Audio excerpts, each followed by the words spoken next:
Hey everybody, hope you're doing well today, and thank you so much for tuning in to this video. You know what? Sometimes in the past there have been some really atrocious box arts out there. And today I'm going to be talking about 15 of the worst, objectively worst box arts for the Nintendo Entertainment System.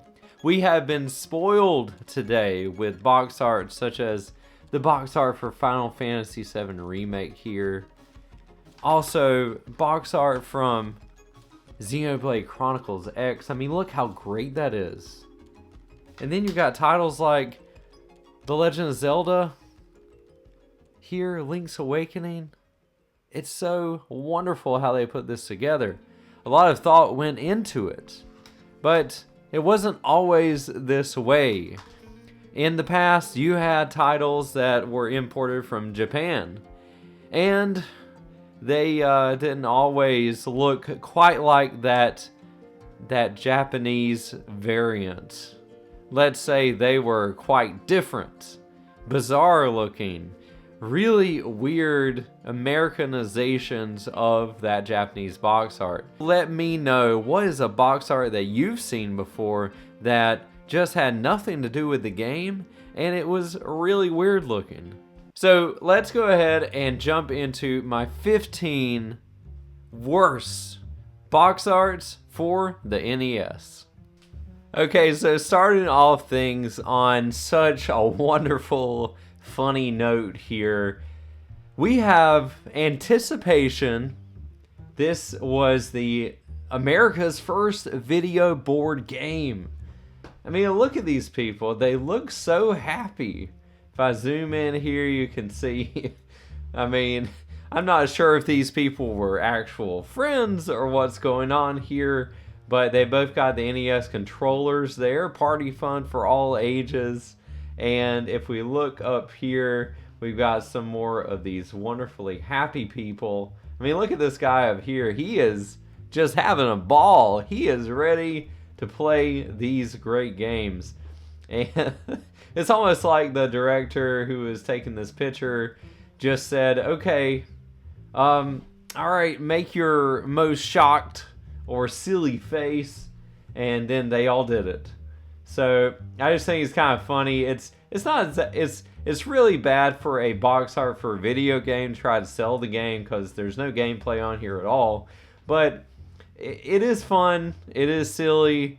I think it's quite interesting that they went with this. So there's Anticipation. Let me know what you think down below. Next up, we have Barbie. You know, I think that they kind of just phoned it in with this one. It's just Barbie, and it's like they just have the figure, the Barbie figure right there, and that's it.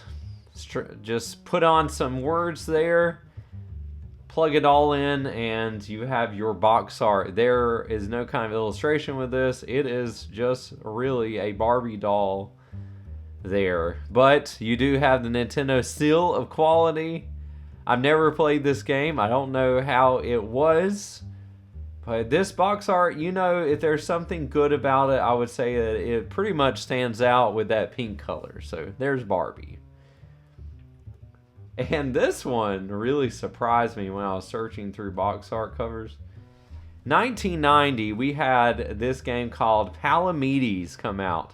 I have no idea what the actual gameplay is of this game, but this is some really weird stuff.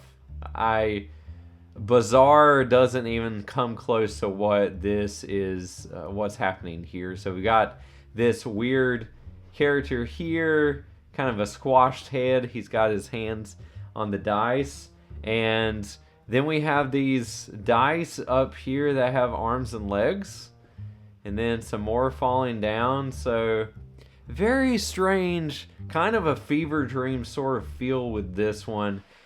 Bit creepy how that dude is smiling there. So there is Palamedes. Let me know what you think about that one down below.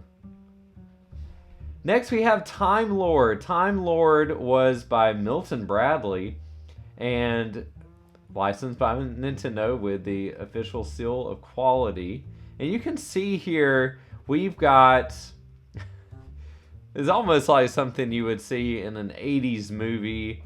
And of course this was the late 80s, and so a lot of these box art covers kind of were like that. And so you got this big lizard dude here that's sort of like a dragon. And you have the Time Lord himself, I guess, or maybe it's the bad guy over here. I don't know exactly what Time Lord is about, but very interesting. I think the most funniest thing is about this, everything, it looks good. It just looks very Americanized. And you've got the horse with the whatever's going on with his hair down here. But you've got this dude here who looks like he could have been in a Western. He could have been in an action movie.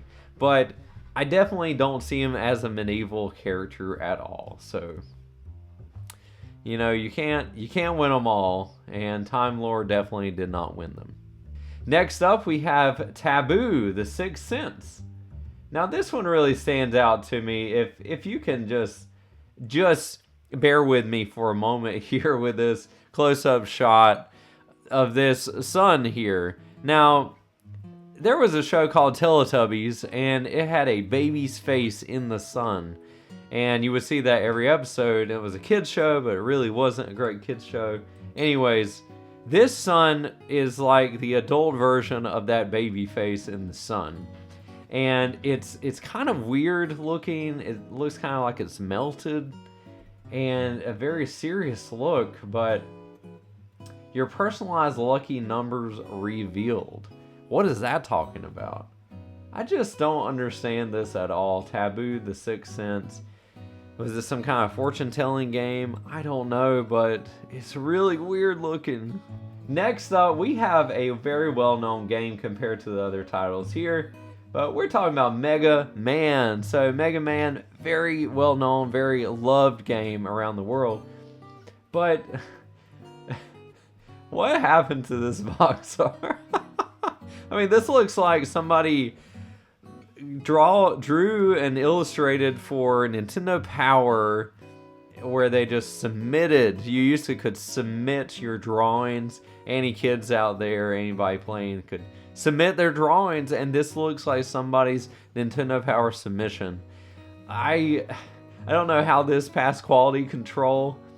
The Japanese cover obviously did not look like this. It had the anime Mega Man character. And I guess they didn't get the memo. A lot was lost in translation here, going from Japan to the Americas. But man, this is just...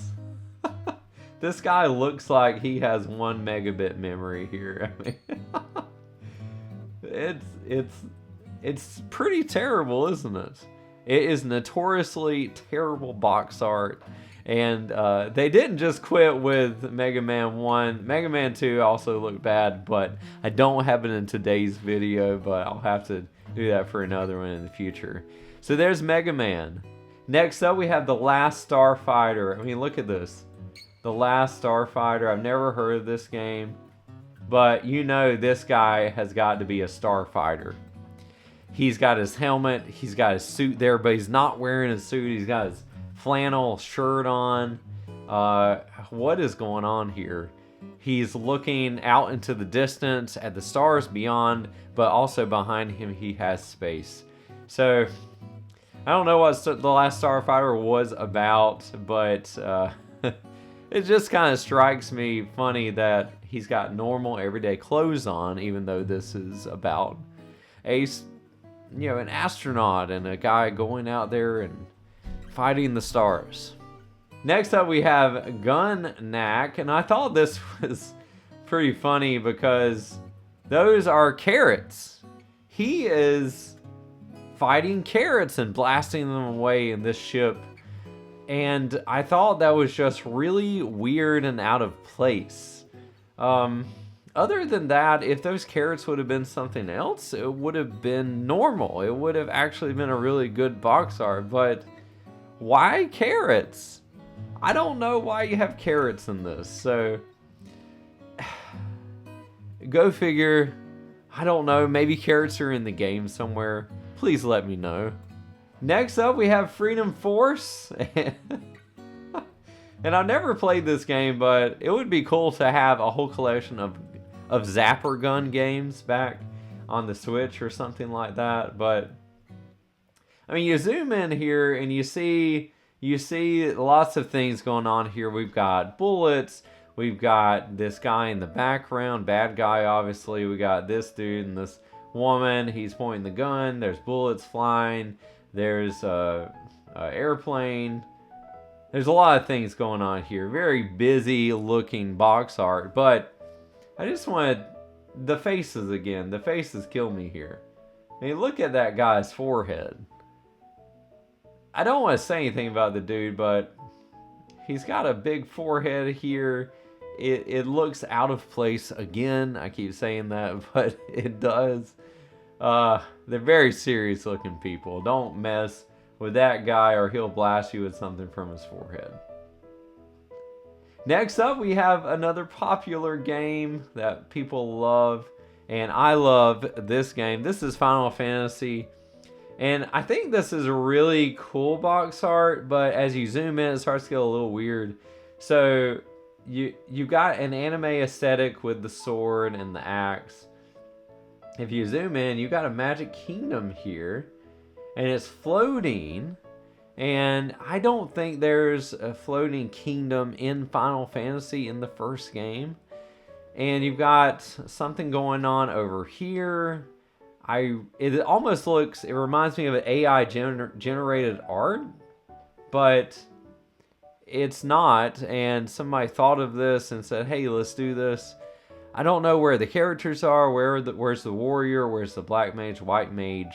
Where are all these characters at? We need them in this picture. I think it would be really cool to have them, and they are missing out on not being in there. But you got an 84-page Explorer's Handbook, Game World, and Dungeon Maps. I mean, that's cool. At least you got that if your box art wasn't that great.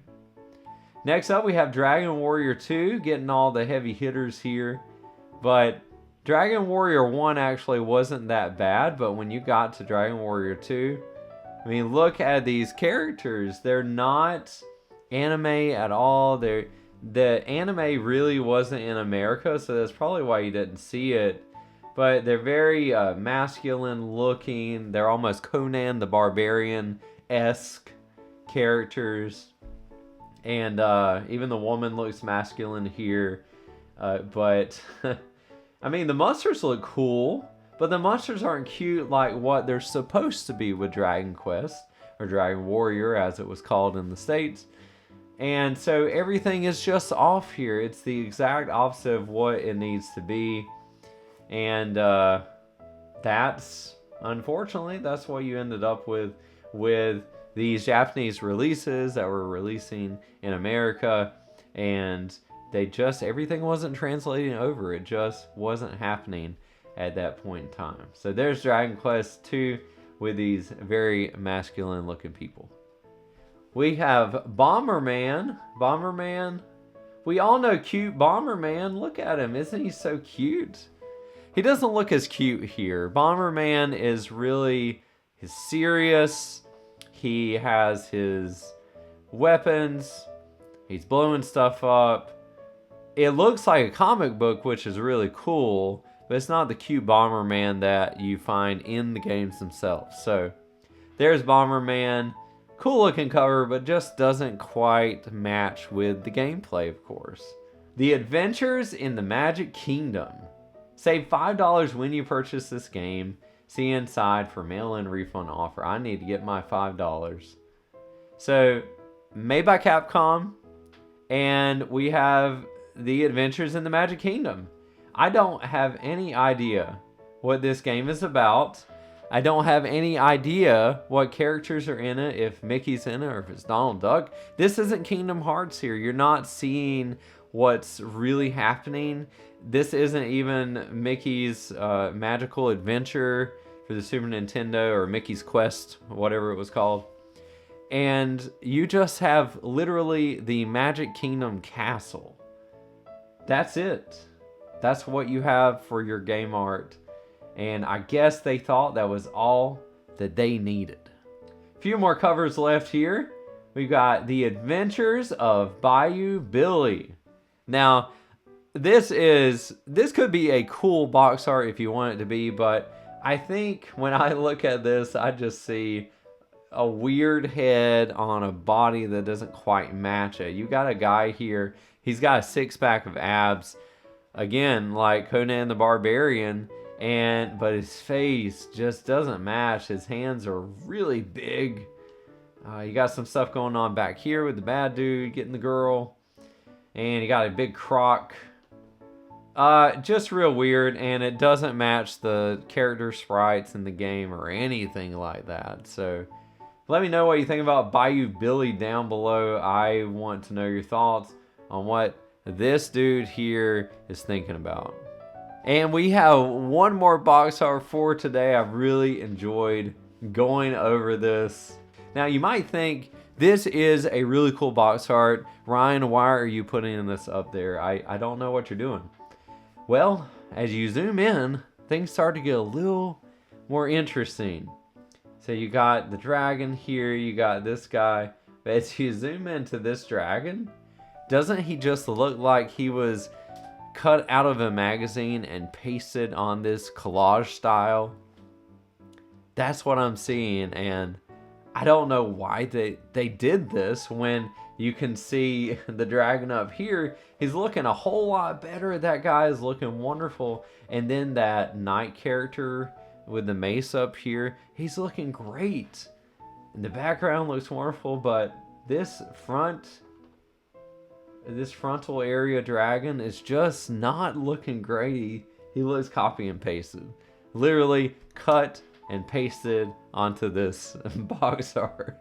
So I'm telling you, I don't know about these box arts sometimes. When I look at them, I think, what? How did that pass quality control?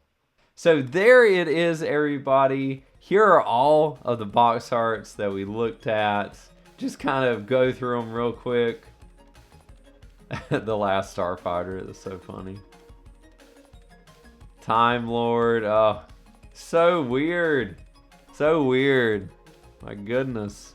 Well, there you go, everybody. I hope you enjoyed this video and got some good laughs out of it. I enjoyed doing it, and I'm actually going to do a video where I'm talking about the best NES box covers that I can find. And it's really cool going back through these box covers, whether they be really bad or really good, and just seeing what kind of creativity they had back then when they made all of these. It is really cool to see that. If you enjoyed today's video and you want to see more videos like this, please make sure to leave a like and subscribe to my YouTube channel. Also, if you want to hype my video, I really appreciate that as well.